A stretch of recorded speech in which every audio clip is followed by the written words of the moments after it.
Start. नमस्कार. आज आपण शैक्षणिक तत्वज्ञानाच्या गाभाऱ्यात असा विषय घेत आहोत.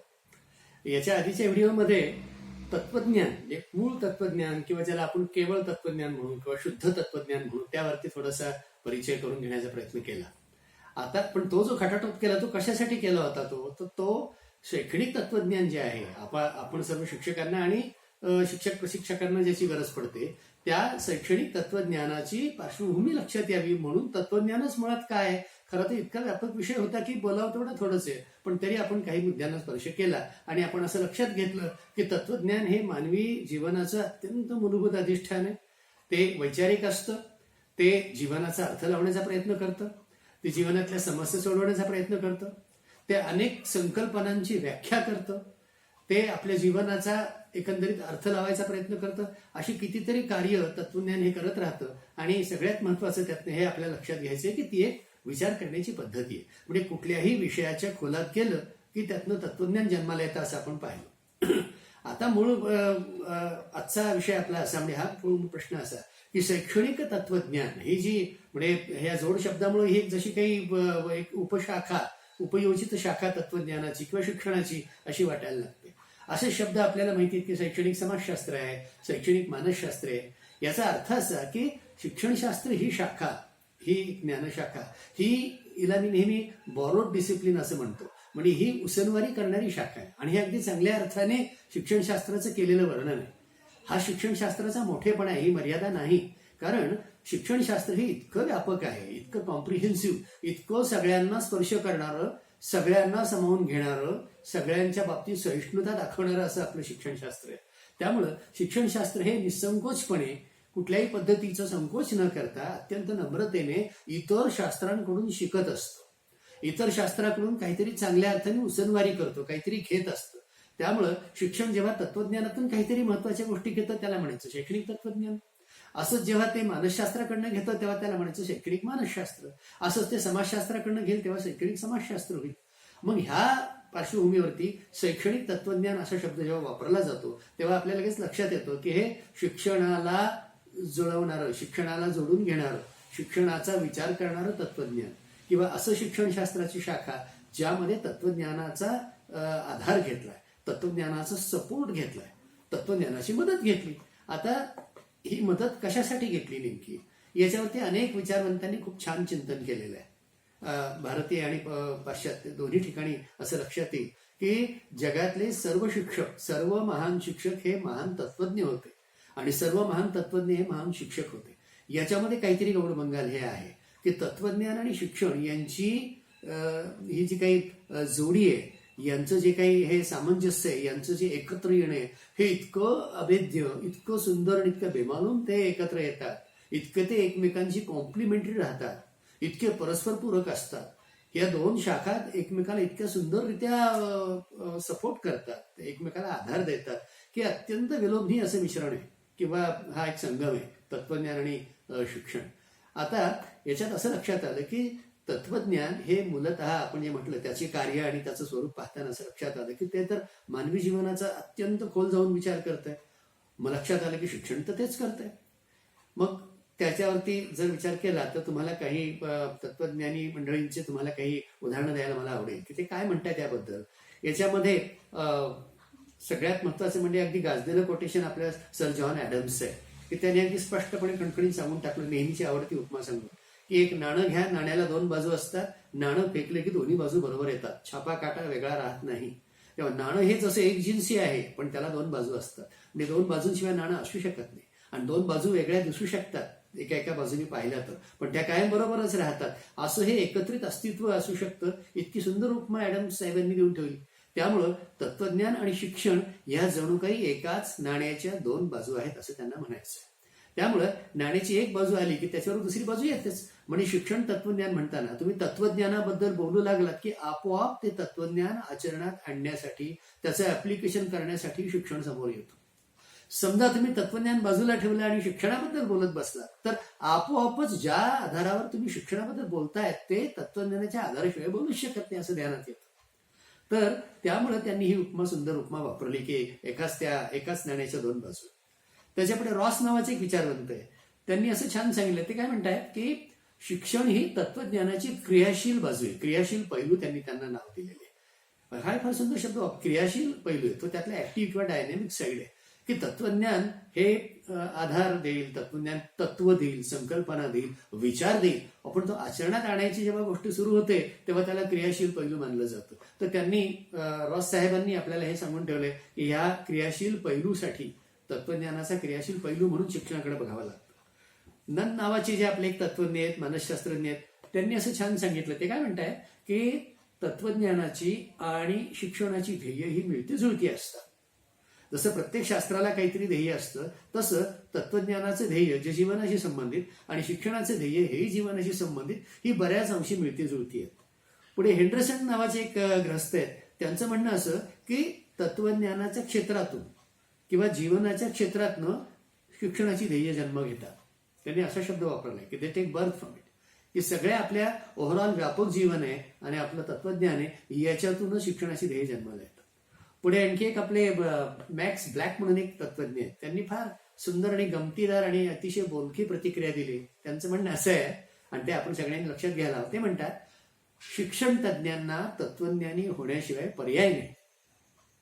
म्हणजे तुम्ही शिक्षण तज्ञ होऊ इच्छित आहे, शिक्षणात खोल जाऊ इच्छित आहे, तर तुम्ही आपोआप तत्वज्ञानाच्या दालनात, तत्वज्ञानाच्या गाभाऱ्यात प्रवेश करता. हे एवढं अभिज्ञ नातं पाहिलं की मग मला वाटतं की ज्या शिक्षकांना तत्वज्ञान काहीतरी वृक्ष विषय वाटतो किंवा काहीतरी गोड गंभीर आणि भारदस्त वाटतो किंवा अवघड वाटतो तसं वाटायचं कारण नाही. त्यामुळे तुम्ही जेव्हा शिक्षणाचा अत्यंत मनापासून पॅशनेटली उत्साहाने विचार करता की शिक्षण काय आहे, शिक्षण का करायचं, कशासाठी द्यायचं, कसं द्यायचं, काय शिकवायचं, ह्या सगळ्या गोष्टींचा एकदा शास्त्रशुद्ध सुंदर विचार सुरू झाला की शैक्षणिक तत्वज्ञान फुलायला सुरुवात होते. आणि मग तुम्हाला त्या दोन्हींचा परस्पर काय संबंध आहेत का सुंदर आपोआपच बाहेर यायला लागेल. म्हणजे तुम्ही अक्षरशः दोन स्तंभामध्ये त्याचं द्वंद्व मांडू शकाल. ते असं की तत्वज्ञान काय करतं, मार्ग दाखवतं, मार्ग दाखवला की त्या मार्गावर वाटचाल मात्र शिक्षण करतं. तत्वज्ञान काय करतं, तत्व देतं, तर मग त्या तत्वाची पडताळणी शिक्षण करतं. तत्वज्ञान अमूर्त आहे तर शिक्षण हे मूर्त आहे. तत्वज्ञान एक अधिष्ठान आहे तर शिक्षण त्याची क्रियाशील बाजू दाखवते, प्रयोगशीलता दाखवते. त्यात तत्वज्ञान हे जर साध्य आहे तर शिक्षण लगेच त्याचं साधन म्हणून म्हणता येतं. म्हणजे अशा तऱ्हेचं फार सुंदर ती सांगड अशी घालत जाता येते की त्यामुळे असं म्हटलं गेलं की शिक्षणाची व्यावहारिक, शिक्षणाची तात्विक बाजू म्हणजे तत्वज्ञान, शिक्षणाची अधिष्ठानात्मक बाजू, वैचारिक बाजू म्हणजे तत्वज्ञान. तर त्याच्या उलट बोलताना तत्वज्ञानाची व्यावहारिक बाजू, तत्वज्ञानाची आचरणात्मक बाजू, तत्वज्ञानाची कृतिशील बाजू म्हणजे शिक्षण. म्हणजे हे अशा तऱ्हेचं हे नातं चालू राहतं. मग पुढे थोडंसं गमतीने मग उपमा दिल्या जातात की काय शिक्षणा वाचून तत्वज्ञान पांगळं आहे कारण ते प्रवासच करू शकणार नाही. त्याच्या उलट तत्वज्ञाना वाचून शिक्षण हे आंधळ आहे इथपर्यंत उपमा त्या जातात. तर मला असं वाटतं की जे शिक्षक आपल्या शिकवण्याचं कार्य, त्याच्यामध्ये आपल्या शिकवण्यामध्ये काय काय घडत राहतं, तर आपलं शिकवणं आहे, आपली शिकवण्याची पद्धत आहे, आपला शिकवण्याचा आशय आहे, तो आशय शिकवण्यासाठी काहीतरी पद्धती आहे. हे करत असताना आपण मुलांचं मानसशास्त्रही लक्षात घेतोय, पण ते मानसशास्त्र लक्षात घ्यायच्या आधी मुळातच का शिकावं मुलांनी, त्यांच्या आयुष्याचं ध्येय काय असावं, इथे आपण काहीतरी भूमिका मांडणार आहोत. हे करताना आपल्याला पाठ्यपुस्तकाची गरज पडणार आहे. त्यामुळं अध्यापन पद्धती असो, पाठ्यपुस्तक असो, कसं शिकवायचं असो आणि काय शिकवायचं असो आणि का, why it is to be taught, का हा विशेषतः अधिक महत्वाचा प्रश्न ठरतो. ह्या सगळ्या प्रश्नांची उत्तरं जर तुम्ही बघायला गेलात तर असं लक्षात येईल की हे आपोआप शैक्षणिक तत्वज्ञानाचा आशय बनत जातो. त्यामुळं शैक्षणिक तत्वज्ञानाचा अतिशय महत्वाचा संबंध येतो शिक्षणाची ध्येय ठरवण्यासाठी.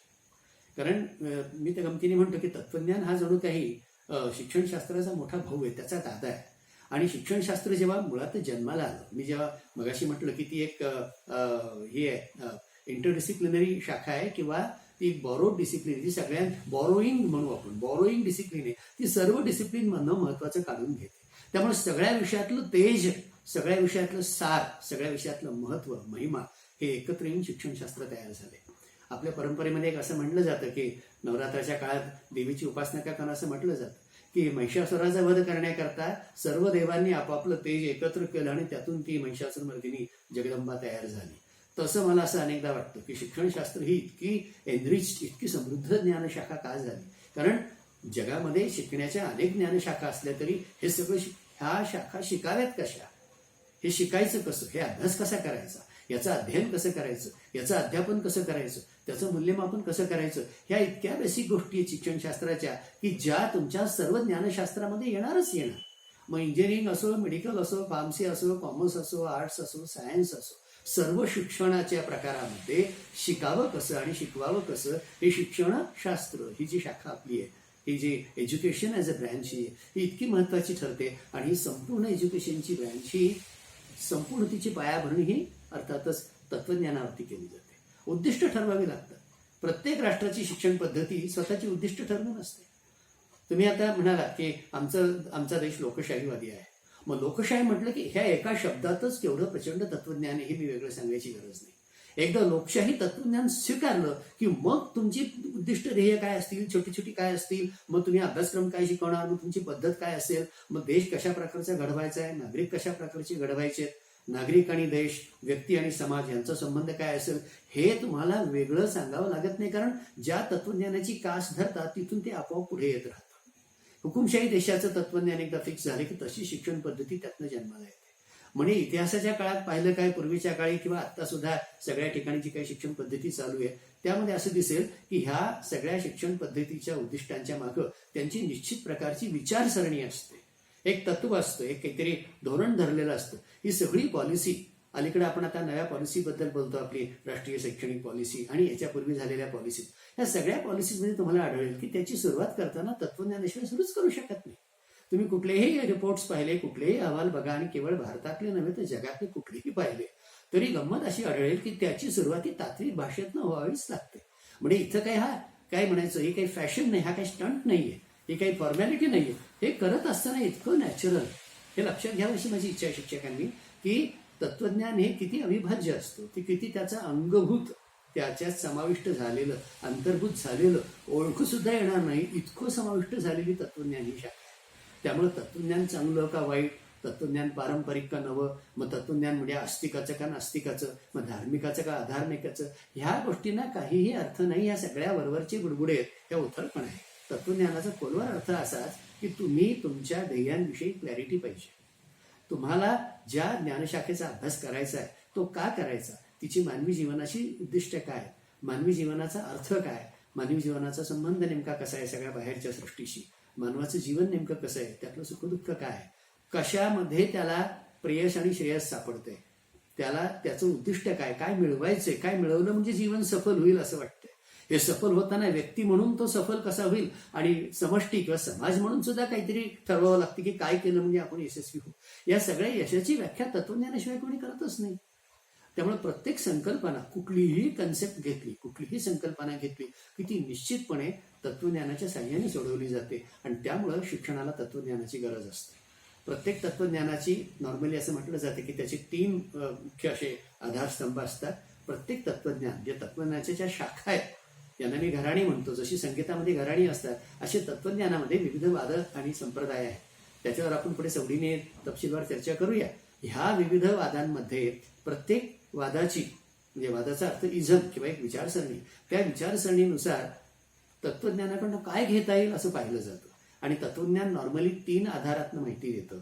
एकाला तत्वमीमांसा असं म्हणतात किंवा सत्यमीमांसा, दुसऱ्या प्रकाराला म्हणतात ज्ञानमीमांसा आणि तिसऱ्याला म्हणतात मूल्यमीमांसा. इंग्रजीत अनुक्रमे ह्यांना ऑन्टॉलॉजी, एपिस्टेमॉलॉजी आणि एक्झिओलॉजी असे शब्द आहेत.